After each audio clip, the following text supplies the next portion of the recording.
I'd like to share with you today a thought experiment that was first proposed to me by my PhD advisor at Northern Illinois University. His name was Dr. Reed Shearer. Reed would always throw these problems at his students as a way of getting us not just to think about scientific facts and memorize them, but to think about scientific questions. One particular time I was taking this really stressful exam by myself in a conference room, and towards the end Reed came running in with a box and he set it down in front of me, and inside was this large rock with a big woolly mammoth tooth sticking out of it. And he said, "This was just found here in the county the other day. What can you tell me about this?" And he started towards the door, and then he stopped and said, "By the way, this is on your exam." And he walked out. So I'd be remiss not to credit Reed with this because, like everything in science, I'm simply standing on the shoulders of giants.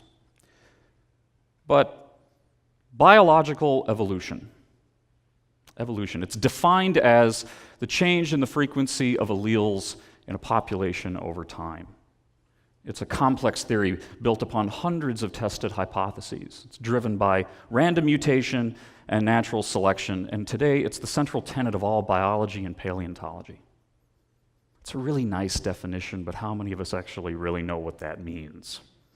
After teaching historical geology and paleontology for over 10 years now, I can tell you that students will nod along when you talk about evolution, but when you ask them to define it, blank stares. It's kind of like art. They know it when they see it, but they can't really explain it. But we use the word evolution to describe the changes in things around us all the time, non-biological things like technological advancement, cars and computers. In fact, we're probably more familiar with the evolution of smartphones and cars than we are with biological lineages over millions and millions of years. So the idea is, can we use our familiarity with technological evolution, like cars, to help us understand and identify patterns in biological evolution through deep time in our planet's history? Now, before we get too far along here, there are some inherent differences between technological evolution and biological evolution that we need to address. First, complexity. When a new car model rolls off the line, it's usually more complex, at least slightly, than the previous model. It's got heated seats or Wi-Fi capability or some kind of GPS signal. That's not necessarily true for organisms, though. They don't necessarily become more complex over time. Take, for example, the hummingbird. Some of the smallest birds alive on the planet today, yet they share a long evolutionary lineage with some of the largest, most ferocious carnivores ever to walk the earth, like Tyrannosaurus rex. But one isn't more complex than the other. One's just a lot more intimidating than the other. The other big difference, of course, is how we get new organisms and how we get new technology. Life, by definition, is self-propagating. I won't go into that too much more. That's a talk for another time. But we get new technology by new ideas and skill and know-how and being able to craft something and produce something new. So despite these differences, there's quite a lot that technological evolution and biological evolution have in common. Both are driven by comparable forces. In the evolution of a new technology, whether it succeeds or fails is controlled by the economy, by market forces.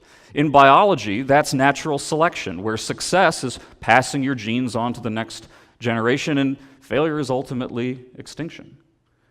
And like I said before, new technology comes from an idea, and it may not be random, like random mutation and evolution for organisms, but it's an innovation, an idea that maybe isn't random, but maybe inspired.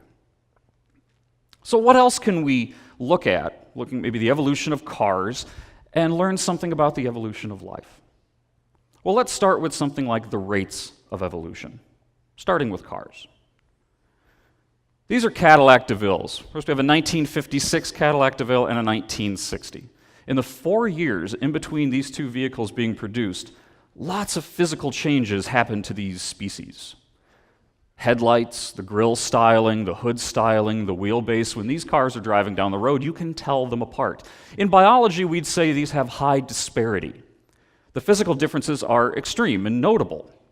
Now, there weren't a lot of sedans being produced at this time, so we'd say that the diversity was quite low, but they were very, very successful. Now, what about our more modern sedans? These are also Cadillac DeVilles, 1995, 2000, and 2004. Twice the amount of time not nearly as many physical changes in these species. In fact, what do we hear about modern cars all the time? They all look alike. Well, why is that? Is it just because we like this style?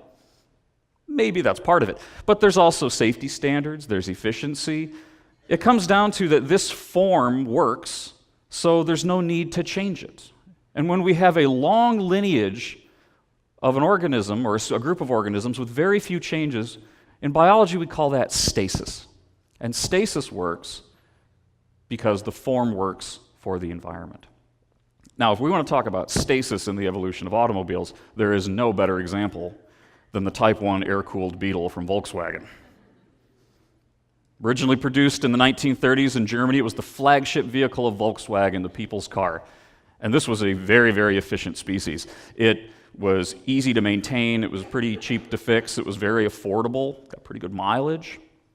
Today, of course, we look at the Type 1 and it produces a mental image of a long foregone era. It's a fossil, essentially, if you will, from the 1960s. But actually, these continued production until 2003 in Mexico.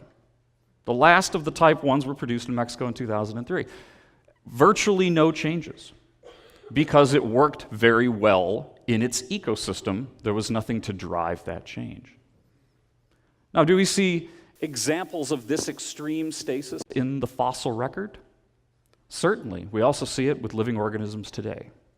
If you go walking along the beaches of the world, it's very likely you'll come across one of these.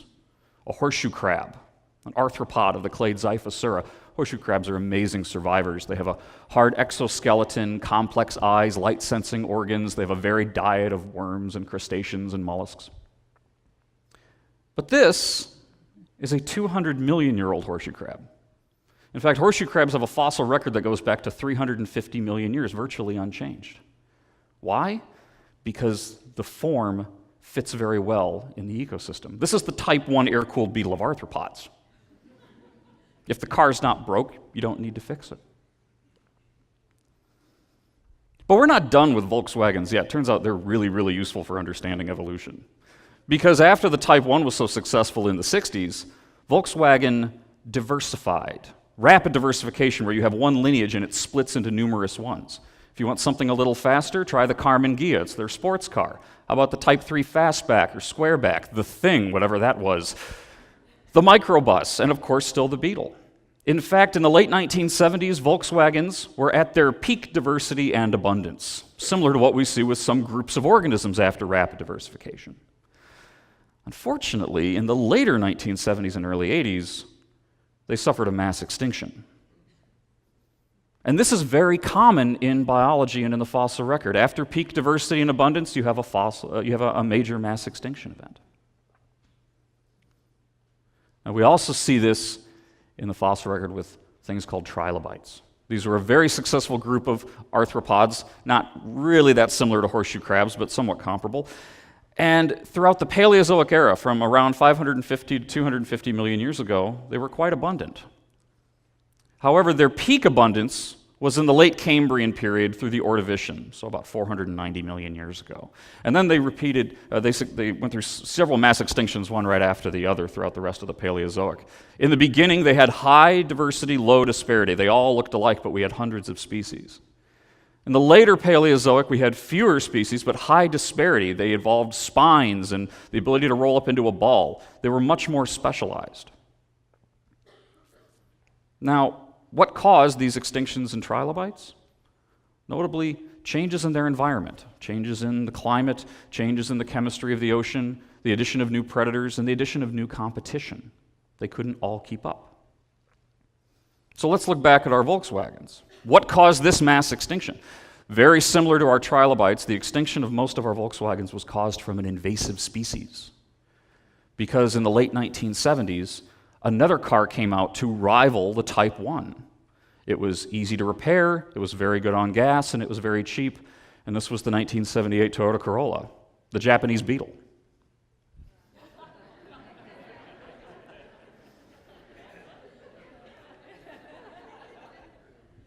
But while all this was happening with Volkswagen, there was yet another trend that was happening for hobbyists in the United States with cars. This was the muscle car. Whether you got it off the line or built it from a kit, the goal was to make it faster, louder, and stronger. Unfortunately, they had a very specific food source, and that was that they weren't very good on gas. And these were only popular for about 10 years. Now, why is that? Well, if we look at their food source during this time, we find that the muscle cars were popular when oil was at an all-time low. And when suddenly the OPEC oil embargo happened, followed by the Iran-Iraq war, they didn't fully go extinct, but they never really recovered to where they once were. And in fact, we actually saw this again relatively recently, that some of the younger of us can remember a little bit more, and that's with the SUV. This originally started in the 1920s as a military truck. And then from the 30s through the 80s, it was predominantly a farm truck or something you'd take off-road. But then in the early 1990s, there was a new diversification event with one single species of SUVs where it found a new niche and a new habitat inside the suburban driveway. And that was the 1991 Ford Explorer. And what happened after the Ford Explorer? Every auto manufacturer started making SUVs. We had very rapid diversification and very high diversity. And we also started to see high disparity because they became larger and larger and larger. And as they became larger, they became less efficient, and they overexceeded the carrying capacity of their ecosystem. Now, have we seen this in the fossil record? Numerous times. And so numerous, we have a name for it, and that's called Cope's rule from 1887. And this is that as a lineage evolves, they tend to increase in size, sometimes becoming less efficient. And we see it with horses, with whales, with dinosaurs, and numerous other taxa. Ultimately, when you have increased size and increased needs and you're exceeding the carrying capacity of your land, that's a high risk for extinction. And while our SUVs haven't necessarily gone extinct, we can definitely call them endangered, because we don't see as many of them around today as we used to. So what have we learned so far? We've learned that some of the forces that control the evolution of life also control the evolution of cars or various other forms of technology. Whether you're looking at the economy or looking at ecology, it's the same controls. Whether you're looking at Pleistocene wolves from the La Brea tar pits or the wolves of Wall Street, we're all controlled by the same factors. Now, before we finish up, though, I do need to address the elephant, or in this case, the mammoth in the room. And that's that cars are not animals. As we said before, they don't self-propagate, they're not living things. They don't come about on their own. They are designed, they're manufactured with skill and precision. They come from an idea. But, like evolution, all cars have a single common ancestor, a single idea, and that was the wheel. And that wheel has driven us pretty far. So if you take nothing else from this, when you're out walking along in the street and you see the new model of car roll by, or you see the latest smartphone ad on TV, think about what kind of broader changes that reflects of our planet over deep time. And ask that change that you see, something that Reed Shearer would say, what can you tell me about this? Thank you.